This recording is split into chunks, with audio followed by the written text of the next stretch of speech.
Regardless of where you end up getting it, the baby banner is worth literally every penny. Hello, and welcome back. We're going to be talking about the Civivi baby banter again.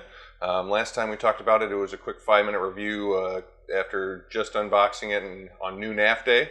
I now have had and owned it for a little over 45 days, and in that period I've worn gym shorts a few times, so I want to say I've carried it probably around 30 days. So we'll call this a 30-day review, if you will. The one thing I have to start out by saying is ergonomics. Ergonomics.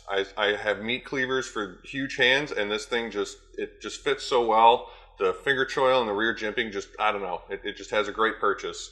It works quite well in all of the daily tasks that I have to utilize it for. But let's take a closer look in the overhead view. All right, I wanted to do a quick little closer inspection in the overhead shot. First thing, and probably the biggest factor on this knife, is it's got caged ball bearing pivots, which definitely make this knife have amazing action on top of a very high fidget factor. I took it apart and they are very beautiful little pieces of machinery. It's probably become one of my favorite carries. It's relatively small but super efficient, great bang for the buck, and if you live in Chicago proper, you're within the law. And if you don't know about that whole thing, please check out my Illinois knife law video.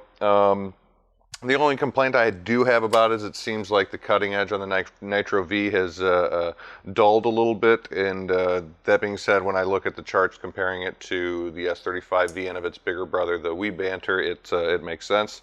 There's some solid liner lock up here. Let's see if I can't get a nice little detail shot. There it is. Yeah, nice solid liner lock up. And it's the blade's nice and incredibly centered.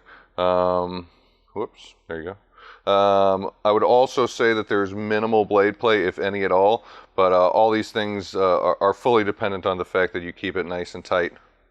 Yeah, we'll leave that one alone. I'm still in the process of swapping over the thumb studs. I want to end up getting my colorways of the baby banter to match the colorways of the Wii full-size banner, but I put it on the back burner for now. Just got another new NAF that I'm going to review, which is an oldie but a goodie.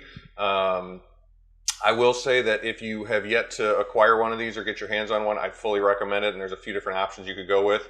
There's notes down here, by the way. You could buy it direct, which is probably what I'd end up doing, buying it direct from River's Edge Cutlery. It's $65 plus shipping, but that does come with a teardown mat, an air freshener, and an extra "What is up, guys" sticker. The alternative that I think is also just as good of an option, if not maybe even a little better, is my friends over at River's Edge Cutlery also have a few in stock, at least as of the time of recording this video. From them, it's $59.50, and shipping's free at that cost. If you go with their free shipping option, you could spend a little bit more and get a better shipping option if you want. But those folks will take care of you, and throughout the entire month of October, they're including a little pumpkin sticker with it, so that's pretty cool. And as always, they'll include a nice little microfiber mat with it with their logo on it. Regardless of where you end up getting it, the baby banner is worth literally every penny, even if you pay the full rate from getting it from Ben and his crew on their nafs.com website. Other than that, I'm still trying to figure out how to end these videos. I don't necessarily know if I want to continue doing the sharp cut in the middle of nowhere, or if